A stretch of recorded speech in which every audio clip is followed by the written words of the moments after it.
오늘도 재미있는 책 두 권과 함께 돌아왔습니다. 오랜만에 신간도서 한 권과 출간된 지 굉장히 오래된 도서 한 권, 총 두 권을 가지고 왔는데 오늘 가지고 온 두 권은 공통점이 있어요. 출간된 지는 꽤 오래된 작품인데 이게 개정판으로 다 나온 작품들이거든요. 근데 또 약간의 차이점은 왼쪽에 있는 시인이라는 작품은 원래 2009년에 우리나라에 출간이 되었던 책인데 개정판으로 나온 걸 제가 RH 코리아에서 제공을 받아서 오늘 소개를 하게 되었고, 왼쪽은 개정판이에요. 2021년 버전이고 오른쪽에 있는 백넘버라는 책, 이 책도 출간된 지 굉장히 오래됐는데 개정판이 최근에 나왔더라고요. 신간도서 베스트셀러에 있는 개정판을 보고 이 책 도서관에서 빌려 읽어야겠다 했는데 이 책이 나왔어요. 그래서 굉장히 오래된 개정판으로 나오기 전에 나온 책이에요. 정리를 해보면 2021년에 새로 나왔는데 제가 2016년 버전 백넘버라는 책을 가지고 오게 됐어요. 제 개정판에 대한 자세한 사항은 본격적인 책 소개를 할 때 소개를 해드리도록 하고, 오늘은 이렇게 두 권의 책을 소개를 하게 되었습니다. 첫 번째는 RH 코리아에서 제공을 받은 미스터리 스릴러 시인이라는 작품이고, 오른쪽에 있는 백넘버라는 작품은 임성경 작가님, 제가 처음 뵙는 작가님인데 어떻게 보면 스릴러 느낌이 좀 나는데 이 책의 장르를 어떤 장르다 라고 딱 명확하게 뭔가 구분짓기 좀 어려운 그런 느낌이 좀 있었어요. 암튼 오늘 소개해드리는 책들도 정말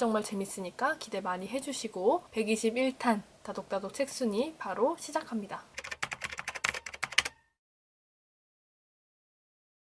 다독다독 책순위, 오늘 첫 번째로 소개해드릴 작품은 마이클 코넬리 작가의 시인입니다. 제가 얼마 전에 마이클 코넬리의 작품 중에 버닝룸이라는 작품을 소개를 해드렸었어요. RH 코리아에서 제공을 받아서 소개를 했었는데 RH 코리아에서 출간하는 마이클 코넬리 작품들이 정말 많았거든요. 그 중에서 저도 이제 버닝룸을 제공받고 책을 읽으면서 정말 재밌게 읽었기 때문에 앞으로 나와 있는 이 시리즈들 한 인물의 시리즈물로 구성이 되어 있어요. 예를 들어 제가 읽었던 버닝룸은 해리 보슈라는 형사의 시리즈라서 해리 보슈 시리즈만 해도 정말 많거든요, 읽을 게. 근데 그거 말고도 뭐 미키 할러라는 변호사 시리즈, 배심원단이라는 책도 있었고, 아무튼 굉장히 많아요. 작품이 굉장히 많은데 오늘 소개해드릴 작품은 저도 이제 처음 보는 인물이고 잭이라는 신문 기자가 주인공이 되는 얘기예요. 근데 이 책이 원래 우리나라에 2009년에 출간이 됐었는데 2021년에 개정판으로 새로 나온 거예요. 이게 베스트셀러 지금 굉장히 상위권 1위에 있던 것도 제가 봤었는데 또 감사하게 이렇게 좋은 책을, 제가 읽고 싶었던 책을 제공을 해주셔서 오늘 소개를 하게 되었습니다. 마이클 코넬리 작가는 정말 영미 범죄소설 분야의 최고의 작가로 인정을 받은 작가인데 이분이 출간하는 책마다 베스트셀러 1위가 되는 것은 당연히 이제 기본이고, 아까 살짝 말씀드린 것처럼 여러 인물들을 만들어서 그 시리즈를 계속해서 출간을 하고 있거든요. 근데 저는 해리 보슈 시리즈만 봤었는데 오늘은 이제 잭이라는 인물이 중심이 되는 이야기입니다. 잭이라는 인물은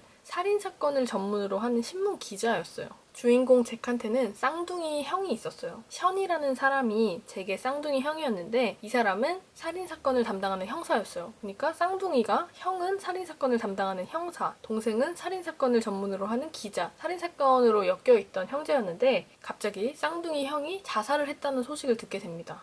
정말 큰 충격에 휩싸여 있고 가족과 애도의 시간을 갖다가 뭔가 의심스러운 정황을 발견을 해서 이 동생 잭이 자신의 능력을 발휘해서 형의 죽음, 의심스러운 부분들을 파헤치기 시작을 합니다. 동생이 기자다 보니까 경찰관 자살에 관한 이제 기획 기사 같은 걸 쓰게 된 거예요. 그 과정에서 이제 전국에 있는 경찰관들이 자살한 사건, 이런 걸 비교를 하다가 정말 수상한 걸 발견을 합니다. 자신의 형이 자살할 때 공간을 넘고 시간을 넘어 라는 말을 유서로 남깁니다. 근데 이 말이 뭐였냐면 에드거 앨런 포의 식구 중에 일부인데, 에드거 앨런 포는 굉장히 미국에서 유명한 추리소설 작가이자 또 시인이에요. 제가 아는 거는 소설 중에서는 검은 고양이라는 작품이 굉장히 유명하고 시 작품도 굉장히 많은데 뭐 애너벨리나 엘도라도 같은 시로 굉장히 많은 사랑을 받았던 작가거든요. 이제 시인이자 작가, 암튼 근데 그 사람의 식구를 남기고 형이 죽은 거예요.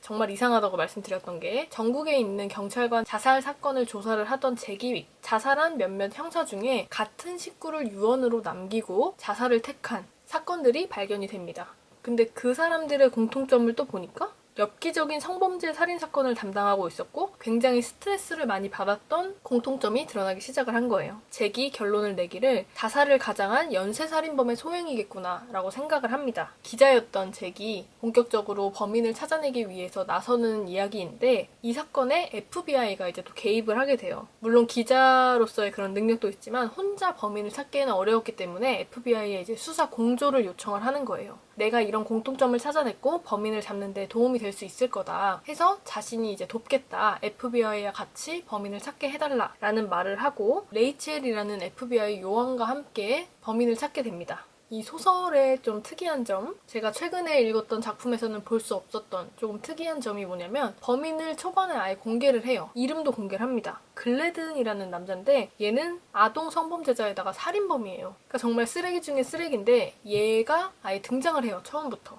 소설의 시점이 처음에는 이제 형의 살인사건을 쫓는 잭의 1인칭 시점으로 또 진행이 되다가 중간중간에 이 범인이라는 글래든의 시점으로 또 이야기가 진행이 됩니다. 같은 식구를 남기고 죽은 이 형사들, 엽기적인 성범죄 살인사건을 담당하고 있었던 이 형사들의 죽음에 얽힌 비밀은 무엇인지, 범인을 미리 공개했을 때 사실 어떻게 보면 좀 맥이 빠진다거나 뒷얘기가 별로 궁금하지 않을 수 있는데 어떻게 보면 도박이죠. 아예 공개를 하고 이야기를 전개를 한다는 게. 근데 그게 아니라 제가 지금 책을 읽고 있는데 하나하나 이렇게 끼워 맞춰지는 내용이 너무너무 재밌어요. 그러니까 범인을 알고 있어도 충분히 재밌게 읽을 수 있다는 의미이고, 초반에 말씀을 못 드렸던 게 이 잭이라는 인물의 쌍둥이 형, 이 션이라는 인물이 자살하기 직전에 테레사 로프턴이라는 여대생 살인사건을 조사를 하고 있었는데 이것도 엽기적인 성범죄 살인사건이었어요. 그래서 그 사건을 다루다가 이제 정신적으로 스트레스를 너무 많이 받아서 자살을 했다. 이런 식으로 사건이 종결이 됐는데 아마 이런 성범죄 사건의 경종을 좀 울리는 그런 스토리도 조금 깔려있지 않을까 기대를 하고 있습니다. 베스트셀러 1위에 위치하고 있는 마이클 코넬리의 가장 신간 도서, 출간된 지는 좀 됐지만 기대를 많이 하고 지금 너무너무 재밌게 읽고 있으니까 구독자 여러분도 정말 재밌게 읽으실 수 있을 것 같아요. 영미 범죄소설 분야 최고의 작가 마이클 코넬리의 신간 시인이었습니다.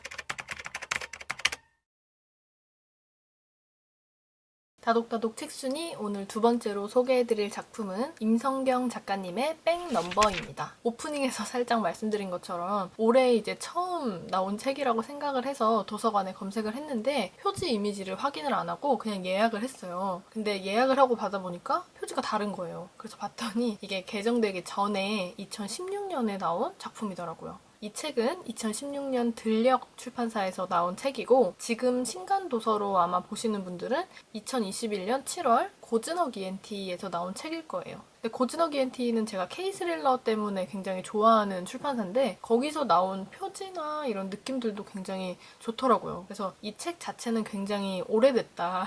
상태를 보면 딱 알 수 있는데 2016년에 나왔다고 해도 거의 5년 전에 나온 책인데 책 상태가 정말 안 좋더라고요. 요즘 같은 시기에 괜히 찝찝한 거 있잖아요. 변색되는 건 기본이고 뭔가 책 상태가 그렇게 좋지가 않아서 좀 찝찝하다. 하지만 줄거리가 너무 재밌어서 읽고 잘 소독해야겠다. 이런 느낌이 들 정도로 굉장히 기대를 많이 했던 작품입니다. 임성경 작가님에 대해서 먼저 말씀을 드리면 이분은 우리가 제목만 들어도 알만한 TV 드라마 쪽 극본을 많이 쓰셨더라고요. 신세대 보고 어른들은 몰라요. 이것이 인생이다. 부부클리닉 사랑과 전쟁. 이제 저는 이 작품들 중에서 다는 잘 모르지만 부부클리닉 사랑과 전쟁은 저도 가끔 봤었는데 그리고 막 유튜브 같은 데서 이렇게 재가공해서 올리는 그런 것들로 봤던 것 같은데 그러면 굉장히 재밌는 소재겠다. 괜히 이런 신뢰가 가는 그런 느낌이 들었어요. 그리고 지금까지도 TV 드라마 극본 외에도 애니메이션 시나리오를 쓰고 소설이랑 동화, 에세이 굉장히 다방면에서 활동을 하고 계신 작가님이라고 합니다. 저는 이제 이 작품을 처음 봤는데 TV 드라마로 계약을 맺었다고 하는 거 보면 아마 2016년에 나왔을 때 계약을 맺었으면 이미 좀 나왔을 텐데 어떤 건지 TV 드라마를 제가 그렇게 막 잘 아는 건 아니지만 혹시 아는 분이 계시면 저 알려주세요. 저도 드라마로 좀 보고 싶어서 제가 이제 임성경 작가님에 대해서 조금씩 자료를 정리하고 있었는데 그때 발견했던 내용이 책의 주제와도 거의 같은 내용인데 작가님의 가족 중에 한 분이 예상치 못한 죽음을 겪고 나서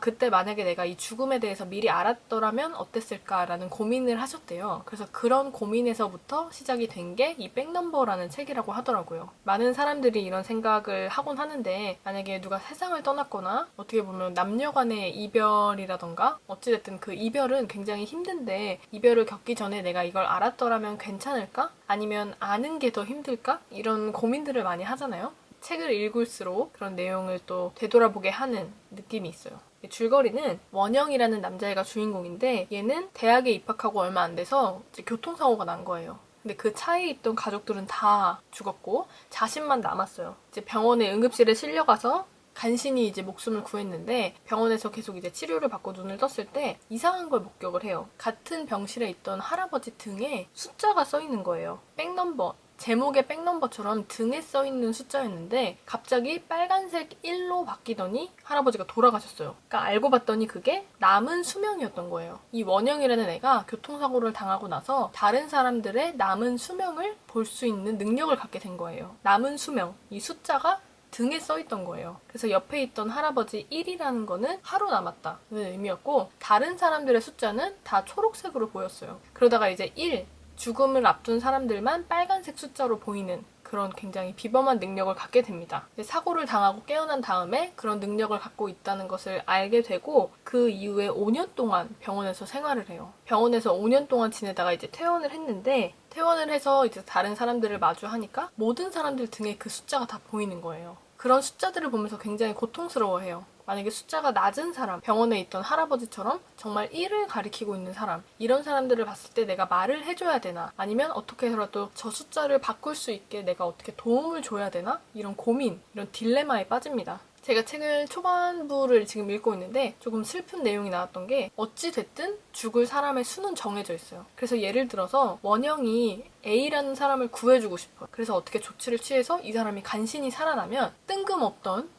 B라는 사람이 죽어요. 그러니까 이 사람을 구하기 위해서면 다른 사람의 희생이 필요한 거예요. 어쨌든 한 명은 죽는다. 굉장히 씁쓸하죠. 그래서 이제 쉽게 남을 도울 순 없겠다. 남의 인생에 개입을 하면 안 되겠다. 이런 생각을 하면서 과연 내가 갖고 있는 게 능력일까? 아니면 저주일까?를 고민하는 원영의 이야기입니다. 타인의 죽음에 대해서 자신이 컨트롤을 할 수 있고 또 도와줄 수 있는 부분인데 그걸 이제 쉽게 할 수 없고 다른 피해자가 생긴다는 그런 힘든 상황에 놓여 있는 이의 이야기인데 죽음을 조종할 수 있는, 죽음을 다룰 수 있는 그런 얘기들, 소재들은 굉장히 많은데 이 백넘버만의 특별한 점은 무거운 주제일 수 있는 그런 죽음이라는 소재를 조금 유쾌하게, 조금 가볍게 익숙한 내용으로 뭔가 다루는 듯해서 많은 분들이 좀 부담 없이 읽으실 수 있지 않을까 생각이 들었어요. 그리고 또 제가 이 책을 읽으면서 저도 계산을 해봤어요. 이제 거의 30이 됐는데 30년을 살았다는 게 와닿지 않았는데 그걸 일수로 계산을 해보니까 1800일, 900일 정도가 나오는 것 같더라고요. 근데 그렇게 보니까 시간이 너무 짧은 거예요. 내가 30년을 이렇게 살았고 정말 오래 살아서 90살까지 살 수 있다, 90살까지 살 수 있다 라고 하면 2만 며칠밖에 안 남은 거예요. 그래서 뭐 2만 며칠이 다른 분들한테는 너무 긴데? 라고 생각을 하실 수도 있지만 지금까지 살아온 날에 비해서 2만 며칠 정말 시간이 너무 짧고 뭔가 벌써 막 아쉬운 느낌이 드는 거예요. 몸이 아프면서까지 오래 살고 싶다 이런 생각은 아니었는데 정말 이 책을 보면서 하루하루를 그냥 이렇게 일수로 내 등에 백넘버가 쓰여져 있다면 그리고 이 스토리 안에서도 백넘버는 정말 등에 써져 있는 백넘버이기 때문에 나의 수명은 알 수 없고 다른 사람의 수명만 알 수 있는 상황이거든요. 근데 내 등에도 2만 며칠이 쓰여 있고 하루하루 줄어간다 이런 생각을 하니까 조금 씁쓸하고 뭔가 슬픈 느낌이 들더라고요. 내 인생을 돌아볼 수 있는 여러 생각을 갖게 하는 오늘의 두 번째 책 백넘버였습니다. 오늘 소개해드린 두 권의 작품 재밌게 보셨나요? 저는 지금 시인과 백넘버 둘 다 3분의 1 정도씩 읽고 있는데 정말 재밌게 읽고 있기도 하고 뭔가 많은 생각이 들게 하는 작품이었어요. 시인은 현실적이어서 무섭고 백넘버는 현실적이진 않지만 무서움을 주는, 공포를 주는 그런 책들이었습니다. 오늘 소개해드린 책들은 이제 개정판이라는 공통점이 있는데 신간으로 보셔도 좋고 좀 오래된 느낌의 책으로 보셔도 좋으니까 한번 읽어보시면 좋을 것 같아요. 다음 영상 예고를 하면 제가 처음으로 이제 제공을 받은 곳인데 안전가옥 많이 아시죠? 안전가옥에서 나온 책들 신간도서 2권을 소개를 해드리려고 합니다. 오늘 영상 봐주셔서 정말 감사드리고 다음 영상도 기대 많이 해주세요. 다음 영상에서 또 만나요. 안녕.